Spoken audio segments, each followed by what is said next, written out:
Hey everyone, it's Courtney. Welcome back to my channel. So today I have another dating horror story for you guys, so let's get right into it. So this story takes place a year ago, last spring. I was on a dating website and I had matched with this guy. We had a lot in common.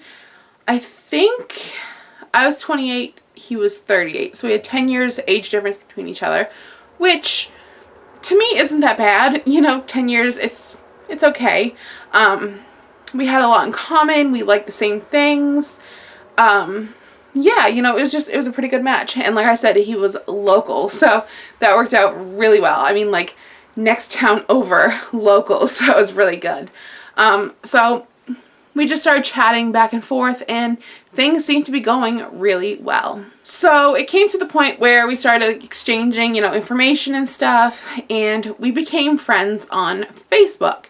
Now he had like given me his name and everything, and I'd gone on his Facebook and he had, you know, a fair amount of friends, pictures and stuff, and everything really looked legit, which, you know, that's something I look for because, you know, I'm not stupid. I know to look for these things. So to me, everything was checking out totally 100%. So I was like all set to go.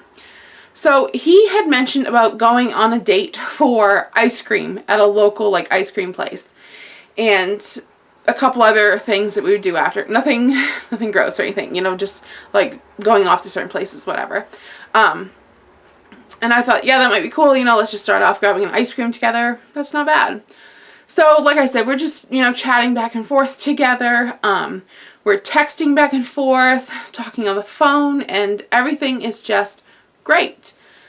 All of a sudden, one day I log on my Facebook and I have like a message request from somebody that I had no clue in hell who they were. Not a clue. So I open up the message and it's like, I see that you recently became friends with this person, which was this guy. And they're like, you know, we just kind of wanted to reach out to you and let you know that this isn't his real name. This is, and you should Google him. So I'm like, okay. So I took his name and I put it into my Google search engine, and the first thing that came up was the state of New Hampshire sex offender list. Oh my God. That was just like, it was so brutal, you know, because it's like I thought that this one was like pegged perfectly and everything would be great, and it was just falling apart right in front of me. So I'm looking there and I'm reading about it and it's like, oh, he's a sex offender. You know, that to me, I mean, I understand that some people, you know, have some sticky situations, you know, like when they're younger or whatever, but I just can't. I mean, I just can't do that. You know, to me, if you're a sex offender, I'm sorry, but we can't date. You know, we can't be involved like that because I'm not about that. So I was kind of bummed. So I messaged that person back, and it was a girl.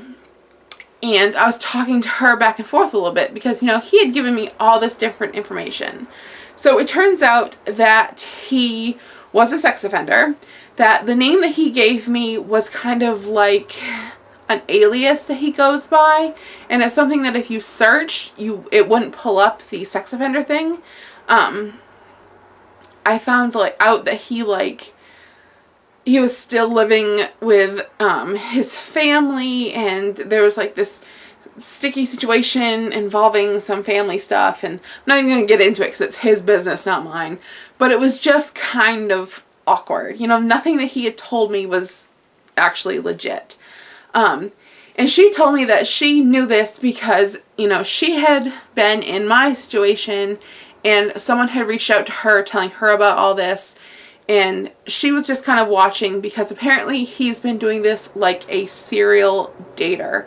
He says the same things. I mean, she sent me messages that he sent her that were word for word the same things he was sending me about the ice cream dates, and I mean, you name it, you know, it was just sickening. So that was it. I think he sent me a text and I sent something back like, oh, hey, insert his real name that I found out here. Is it true that you're a sex offender? And I never heard from him again. That was it. That was the end of our conversation. So ever since then, I kind of like require a first and full name, you know, right at the start. And first thing I do is Google right away. But even then, it's hard because it's like you can't trust 100% what these people are telling you, you know? Like they could be using a different name like this guy was. Who knows? So dating to me is a little bit scary just because, I don't know. These past like experiences, which if you guys have seen my previous videos, they've just sucked. I mean, like I'm 30, almost 30 years old, and I have not found one guy yet in my life that just would be good material. So that is it for this video. I hope you enjoyed it. If you did, please give it a thumbs up, subscribe if you haven't already, and until next time, I will see you later. Bye.